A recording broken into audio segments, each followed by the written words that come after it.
do a presentation that really, I think, shows the human side of Asterisk, but I know we're all technical people and we like to get slightly technical, so there is some technical stuff in it as well. But since we're just a small group, I'd like to get to know you all a little bit better first, and rather than going around the room or anything embarrassing like that, I'd like to do a quick personality profile test. So all you have to do for this is just clasp your hands together like that in front of you. So I see you're already doing it, sir. Excellent. So if you all do that for me, please, all hands together like that, you're going to notice that either your left thumb or your right thumb is on top. Are you noticing that? That's what I like, is a shrewd audience right here. So how many left thumb on top people were there? Keep your hands up, have a look around the room and look at all the left thumbers. These are the sexy people in the room. That's what that means right there. They're the sexy people. Okay, and what about the right thumbers? How many right thumbers in the room? Now keep your hands up as well. Look at those two folk, because they think they're the sexy people in the room. And that is the way the personality profile works. But fortunately, my talk does apply to both categories today. You'll be pleased to hear that. Thank you for participating in that. And by the way, if you have any questions, we're only a small group, and it's a bit of a community. If you have any questions, just put your hand up at any time. You know, don't feel bad about interrupting. I'm a highly interruptible person. Okay, so I wanted to talk just a little bit about the background. I realise that since you're at Astricon, you might know a bit about the background of Asterisk, but there's always a couple of people that I like to mention when I'm going through the background to Asterisk who are absolutely pivotal and key to the story. This presentation was actually prepared for Asia, and so I'm going to highlight a couple of things that happen in Asia, but I'll throw in some examples from other parts of the country as well. And I also want to talk about hope and encouragement, because although we're technology people, and although we love all the technical stuff that Asterisk can do, Asterisk has brought so much hope and so much encouragement and so much inspiration to people around the world that I wanted to mention that as well. And then I just want to talk about the future and then throw out a challenge. So, there's a guy called Joe Saber, and he said, great quote, "You don't have to be great to start, but you do have to start to be great." In other words, you have to take that first step to move forward. And there's a couple of people who are key in the world of Asterisk to making this happen. Of course, Mark Spencer is one of them. You just saw Mark, probably the nicest guy in the world, an amazing chap, involved in all those open source projects, speaks about 5 different languages, composes music, flies aeroplanes, but still manages to be a very, very nice guy on top of all that. And Mark had this company called Linux Support Services back in 1999. You've probably heard the story. What happened was, as he was a student, a co-op, coming out of Auburn University, he decided he was going to create this company called Linux Support Services, and that he would hide his technical expertise behind a phone system, and people would have to dial in a pin in order to get through to him. But he knew that if you went down to the Mytel shop and bought yourself a Mytel phone system, and then a year down the road you wanted another phone, there was only one place to go, and it was Mytel land. I'm just pulling those out as a proprietary example. You could say it about anybody, about Siemens, LG Ericsson, Nortel, when they existed, all that kind of stuff. But he didn't like that closed and proprietary nature. And being a guy that had a lot of time on his hands at that stage, coming out of university or out of school, and not wanting to spend a huge amount of money on the telephone system, he figured, oh, I'll build my own. You know, how hard can it be? And once I get that phone call coming into the computer, it's all software anyway.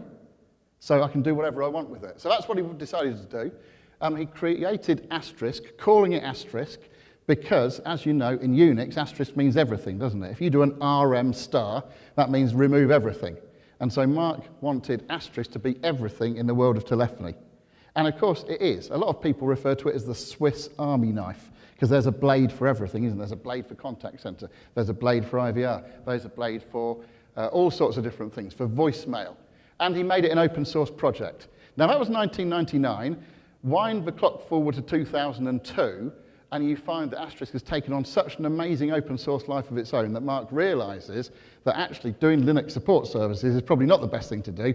He should actually turn over the focus of the company to Asterisk. And so he renamed the company Digium. And I'll give you a little inside story about how that came about. He was talking to a Swedish guy, and the Swedish guy, who I will not name, said, I like this open source telephony, it's created a whole new paradigm. Of course, he meant paradigm, but he said paradigm. And Mark thought, Digium, and that's how he came up with Digium. That's a little known fact. In fact, while we're throwing around little known facts, have you ever used EEX? Has anybody used EEX, the Inter-Asterisk Exchange Protocol? Few in the room. What port does it run on? 4569. Okay, here's another insider tip. 4569 are the last 4 digits of Mark Spencer's cell phone number. That's where he used it. He just needed 4 digits that he could remember at the time, and that's how that got there. Okay, so Digium was born in 2002. Another absolutely pivotal character to the story is Jim Dude Dixon. Jim's out there on the Expo floor. He was in this very room doing a little talk yesterday, and the reason why Jim is so critical to the story is because it was him that had the vision that one day the PC architecture chassis that people were using to put big old Dialogic cards or big old Aculab cards that were costing thousands and thousands of dollars, and in the case of some of them, like $20,000 for a single card. He had the vision that one day we'd be able to do just about everything they did on their very expensive DSPs on standard architecture. Now, as it turns out, he was like 90% true. Even today, there are some things that are just better done on purpose-driven DSPs than others. However, he was right enough, 95% right, that this all took off and we got the age of the reduced component telephony card, the telephony card that's got just about enough hardware on it to get the phone call into the computer. And then it's the computer that does all the IVR, it does the tone detection, tone recognition, it does the recording, it does the playback, all that kind of stuff. He saw that back in the very, very late 90s, and he thought somebody must be working on this, and they weren't. So he decided he was going to work on it himself, and he made the software and the hardware open source. And here I have a little picture of one of his first outings. It's called the Tormenta card. Just in case you didn't hear the story yesterday, Tormenta in Spanish is big storm, because he was hoping to create a big storm. And he did. And does anybody know the name of the project? It begins with a Z? Yeah, well, Zaptel was the way it manifested as part of Asterisk, Zapata telephony. And in fact, if you go into a web browser of your choice and type zapatatelephony.org, the site is still there. You can still download the original circuit diagrams, Gerber files, anything you want. You can actually go and make that card yourself and do 2 T1s. But he enabled people to do that. Of course, not everybody wants to brew their own circuit boards. Not everybody wants to go and to that length. And so he decided he could make some cards and just get them out to people. And these were cards that were costing in the hundreds of dollars, I think around about $300, something like that. He put this on the internet with a free BSD driver, and he got a few people telling him, dude, you should have a Linux driver for this, because Linux is where it's at. He didn't know Linux, so he went down to the local shop, bought a box, probably with a CD, or maybe even a 3.5-inch diskette, I don't know. But he got the software. I thought it was SUSE, but yesterday when he told the story, he said it's Red Hat Enterprise Linux. I don't mind which one. But he got that. He hacked together a Linux driver for the card, make it work, and before too long, he was contacted by this guy called Mark Spencer. And Mark Spencer said, I think your hardware could go with my software. And it was the beginning of a relationship which would literally change the telecoms world. I remember being at early shows where people from Cisco would come and pat Mark on the head and say, you know, it's a great little hobby project you've got going there. And of course, you know, things have changed so dramatically. So Jim created this card. And this card, or a card very, very close to it, was what Digium sold in the early days and what really actually buoyed up Digium financially in those very, very early days. So, the reason why... Oh, sorry, I've already told you that part, or part of the Jim story. The reason why this all came together at the right time was, if you think about the late 90s and the early 2000s, that was also the advent of SIP. Can anybody remember H323? Still around, isn't it, in a little bit of video conferencing hardware, if you're not careful. There was a time when there was a little bit of an argument about which one was going to dominate. It was a bit like a sort of a Betamax and a VHS type argument. And the people arguing for H323 said, well, actually, H323 is more easily understood by machines because all the protocol is in hex. You know, you have to be a little bit of a protocol dude to know that A5 means connect or whatever it might be. Whereas SIP, of course, was easy for us to read, wasn't it? You send an invite, you get an OK, and all that kind of stuff. But Asterisk coming out, being open source, being easily available to people, that helped. I can't say it's totally responsible, but it helped the adoption of SIP. So the growth of the use of Asterisk and the adoption of SIP are things that I don't think are entirely unrelated. Here's a little bit of an Asterisk history lesson. As you can see, it's been around since 1999, so coming up for 17 years old. And just 4 doors down there, we had more than 50 people in the Asterisk newbie class that we call Asterisk from Scratch on Monday. And so we've got a 17-year-old project, and you've still got 50 people in a room learning about the new stuff, which I think is a wonderful thing. And you can see the progression of Asterisk over the years. People got involved at different times.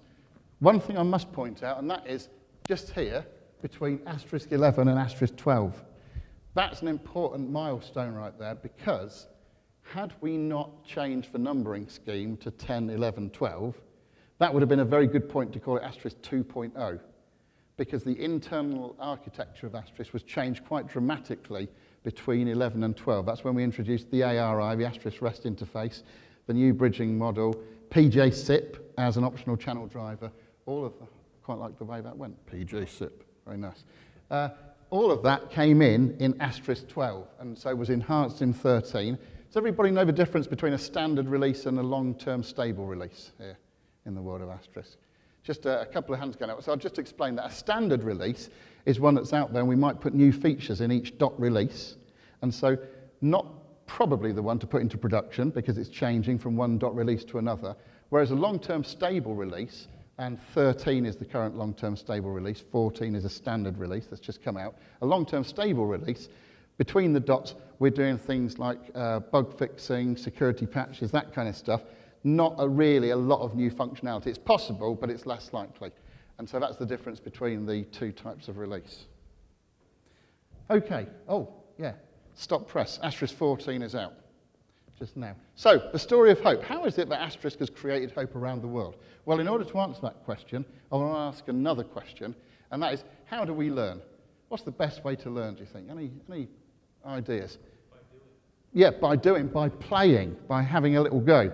Now, can you imagine back in the day of the Mitel PBX, $20,000 to get a Mitel PBX even through the door of your building before all the professional services? Was anybody really going to play with that? Exactly. But Asterisk became available, freely available, and it really created a sandbox environment. I mean, one of Mark's favourite little Asterisk deployments he likes to talk about is a company called Botanicals.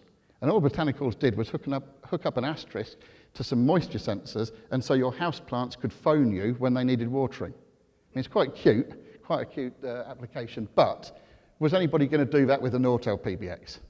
Probably not, unless they got a spare one kicking about. So Asterisk created a sandbox environment. We absolutely learn most when we play, and that's when, personally, when I deliver Asterisk training, because that's one of the things I do, I always encourage people to just play around with it and do whatever they want.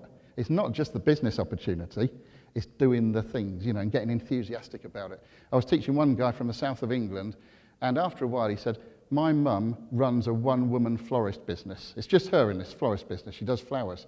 He said, she doesn't need a PBX, but she's getting one. I thought, my job here is done. That guy has had the right amount of enthusiasm created for Asterisk. So yeah, we learn most when we're playing, and that's what Asterisk has given us, is a sandbox environment. Essentially, if I can boil it down into a key phrase, the power to play is what Asterisk created. Now, as you've seen here, there's other open source projects. There's like FreeSwitch.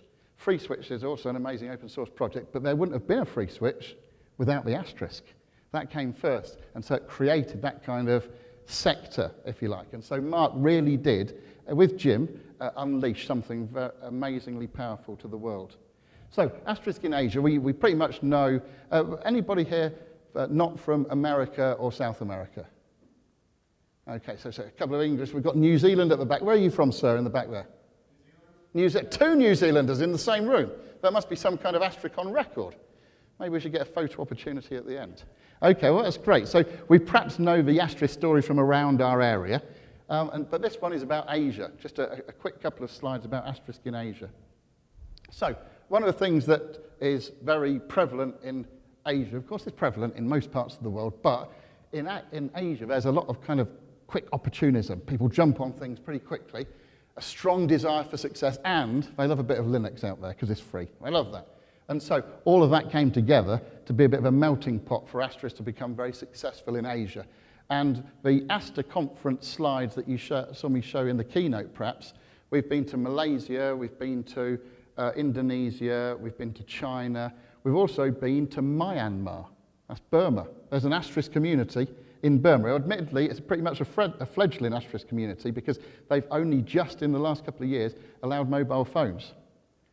That is a greenfield site right there, but it's an amazing place for Asterisk. Actually, let me just diverge into a little story there. If you ever go to Myanmar, to Burma, the fee to get in, your visa fee, is $50, and they will only take it in perfectly crisp banknotes.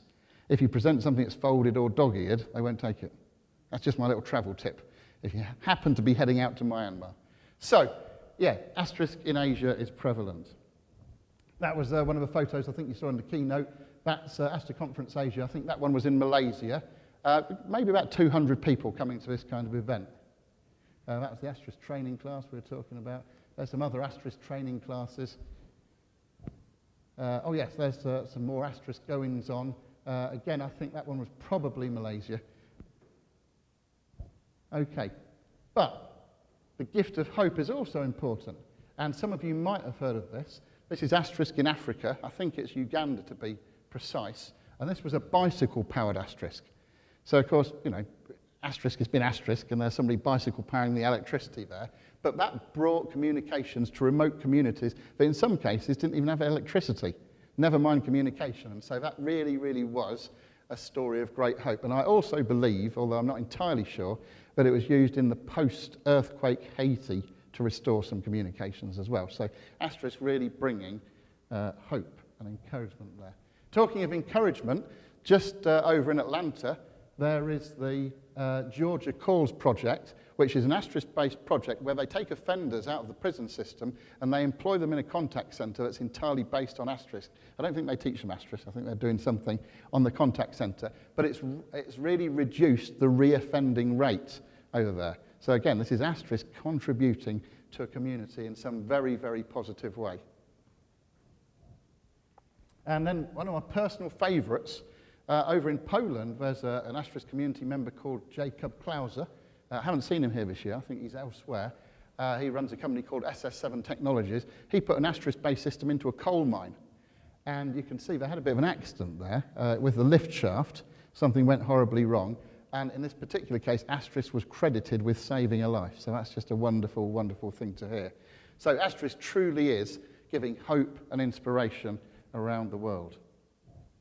Okay, so I knew that there were some technical people in, so I just want to give it a little bit of technicality as well as the stories of hope and inspiration.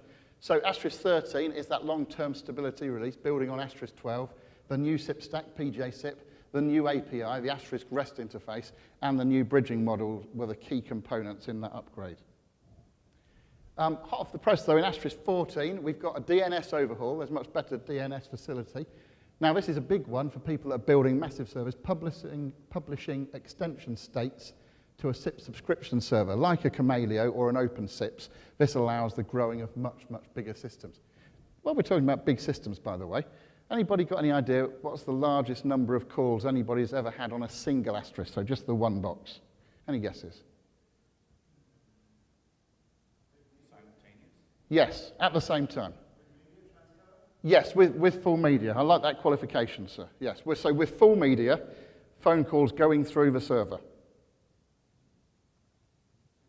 2,000. Any advance on 2,000? Oh, 100,000. I can't quite get to there. I do know of a system that's dealing with 56 million calls every week in the Philippines. That's in a mobile network. The number I know on a single server is 11,500 on one server. And the reason it stopped at 11,500 was not Asterisk. The reason is that the guy was using straight A-LAW audio, so not a lot of transcoding, but it filled up the gigabit Ethernet. That's why it stopped at 11,500. So if somebody tells you, oh, Asterisk is only good for a couple of hundred calls, they're talking out of their arm, because Asterisk can grow pretty big. Now, I'm not suggesting that anybody would seriously put 11,500 calls through a system in production, but if you took that platform that you knew could do it at 11,500 and maybe restricted it to 2,000, That's quite a lot, isn't it? And then put 5 of them together with Camelio on top, something like that, you've got 10,000 calls. There's a number of systems throughout the world where they're handling tens of thousands of calls on Asterisk systems. I personally consulted on one in the Philippines that drops 3 million calls on an unsuspecting mobile-using public in 2 days. And that belongs to a record company, and they're kind of seeding the market for what they want to be the next hit in the Philippines. It's a crazy system. They also do a strange game in the Philippines. There's a few different things. They've got a thing called ad call, and when you dial your buddy's mobile number, if you put a prefix in and you're prepared to listen to a 30-second ad, your call is free. So that's ad call. But they do like a telephone IVR-based game, like a Dungeons and Dragons, only by IVR, and apparently that's pretty popular. The same company is now moving on to use WebRTC to do sing-along karaoke, but sometimes includes the actual artist that recorded the song in the first place. They kind of pop up in real life. You know, it's not even a recording of them. Crazy. Anyway, back to the story. So playing back media from a remote HTTP server via a URI, enhanced ARI media manipulation, and ARI channel creation is now more sophisticated. What this is doing is putting Asterisk in the direction. It's still that all-in-one PBX solution, but it's putting Asterisk in the direction of being a media server for much, much bigger systems. So, I mean, when people come to me and say Asterisk is a software PBX, I go, yeah, but that's about that much of a story. Asterisk is the most powerful, the most widely deployed, the most trusted open source telephony engine in the world. You're getting your hands on the coolest thing. And by the way, if you want any more information, go to wiki.asterisk.org. Now, if you went to that like 5 or 6 years ago, you probably wouldn't have had a great experience, but it's been radically improved by having quite a lot of content put on that webpage. So now there's a lot of information there, and when I'm doing my personal developments, I'll sometimes send an email to one of the developers saying, can you tell me how to do this? And they'll, without calling me any rude names, they'll send me back a link to the wiki, and it's actually all there to get going. Like, for instance, doing WebRTC on Asterisk 13, there's a link for that. There's pages for that. So it's a great place to go. Okay, so last part of the story, really, the telecommunications revolution and the way things are heading. So we had that device for quite a long time. Of course, in the 90s, we got another device to play with. A lot of us would like to see fax totally die. It refuses to die, doesn't it? Even though you beat fax machines with a little stick wherever you see them, they're still alive somehow. As we progress, we've got mobile communications, but in this day and age right now, communications has taken another steer, and really, when you look at that, what you're really talking about is communications moving to the web, right? That's the way it's going. I'm sure all of you in the room, is there anybody who's not using one of the things on the screen? Exactly. We're all doing that kind of stuff. Communications is most definitely moving towards the web, and the next step, this is old news really, is in the browser, isn't it? We've got Google Chrome, we've got Mozilla Firefox already got WebRTC in. You probably know the WebRTC story that Google bought a company called Global IP Sound for $200 million, a little bit of back pocket change for Google, and then they open sourced it all and called it WebRTC, and you can go to webrtc.org. But that is the way communications is going. Of course, at the same time, the web has kind of upped its game a little bit as well. And we find that everything is moving in that direction. In the old days, we'd go to a bookshop, and of course these days, you know the story, don't you? I'm going to do a series of these, and you're going to know exactly what's coming next. So, we used to go to the classified ads. Where would we go now? eBay or Craigslist, exactly. We used to go there, didn't we? Get the DVD or the VHS. These days, it would be Netflix and a host of other streaming services that are out there.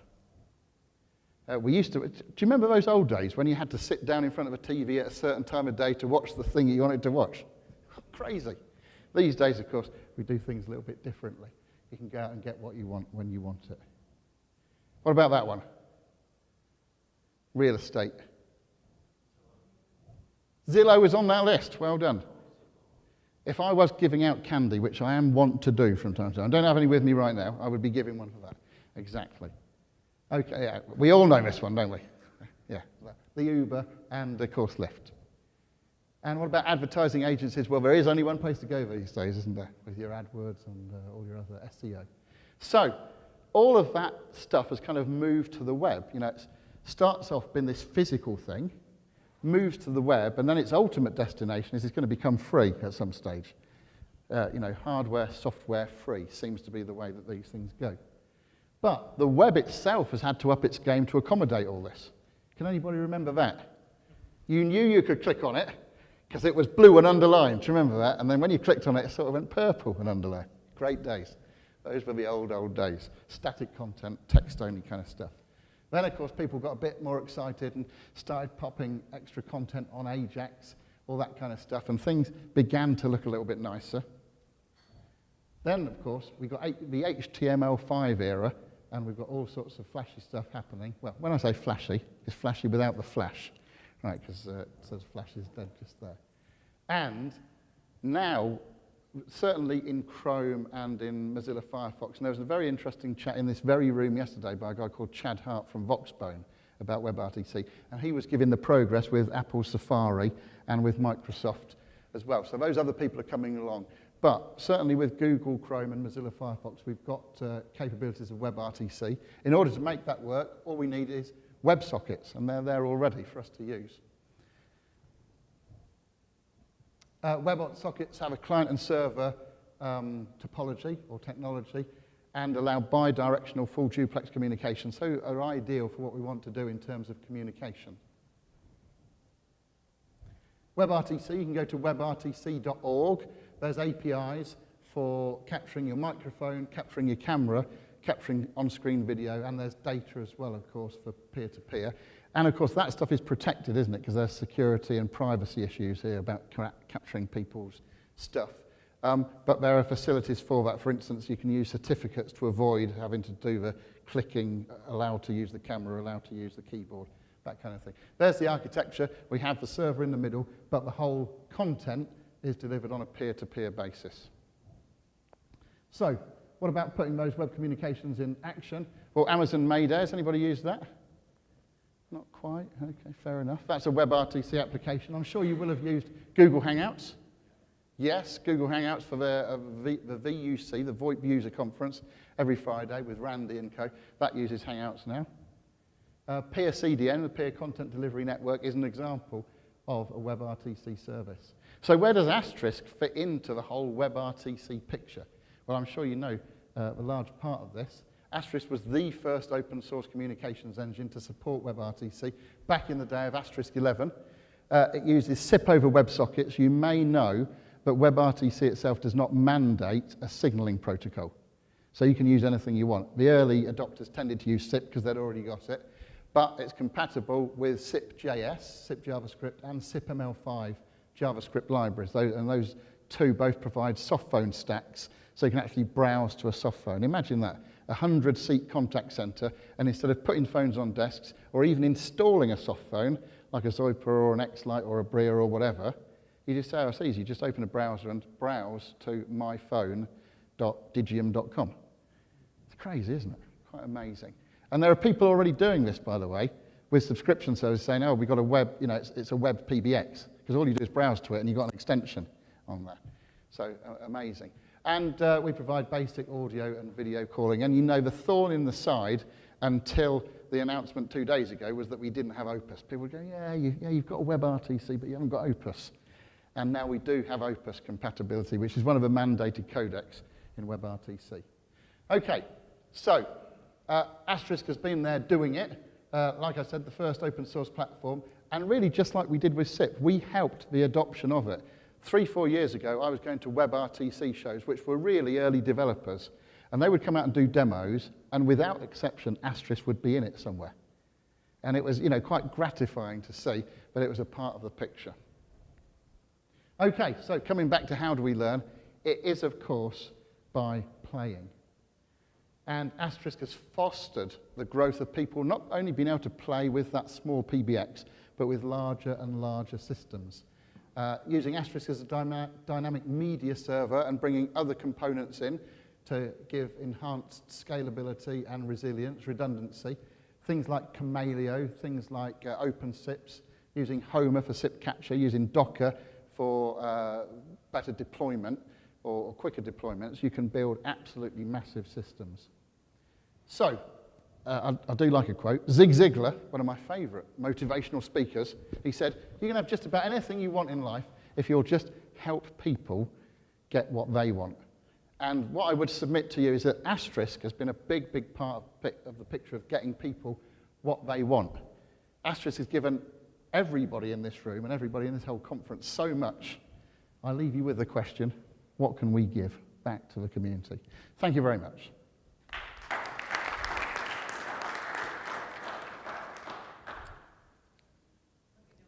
I would be very happy to handle any questions that there might be.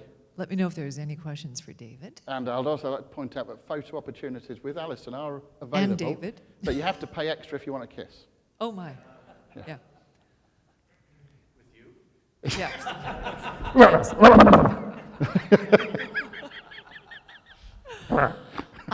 I did not know about the origin of the name Digium. Oh, well, there Is you that go. news to everybody? There you go. It's a little bit of inside information. Peridigium. Yeah. Yes. Okay. Any little questions? Any questions at all? We love questions, observations, predictions of where Asterisk is going to go. That keynote was cool, wasn't it? It was very great. Stepping back a few years, Yes, sir. there was Let me anticipate this question. communications framework. Yes, I was going to anticipate that one. Asterisk SCF. Yes. Yes, the Scalable Communications Framework. And you may well. We're still kind of headed in that direction. We kind of are. So here's the story with that. Do you remember, did you come to the Astricon where they demoed it? And they kind of pulled the power from one side and communications carried on the other. Do you remember that? It's quite stunning. In other words, another server took over the phone call in the middle of the phone call without dropping it. Right. So we got very, very excited about that. But it turns out that there weren't enough people in the community to kind of join with us to do that work and to run two very, very big projects, because Asterisk is a big project, and SCF was a massive project. There just really wasn't the resources to do that.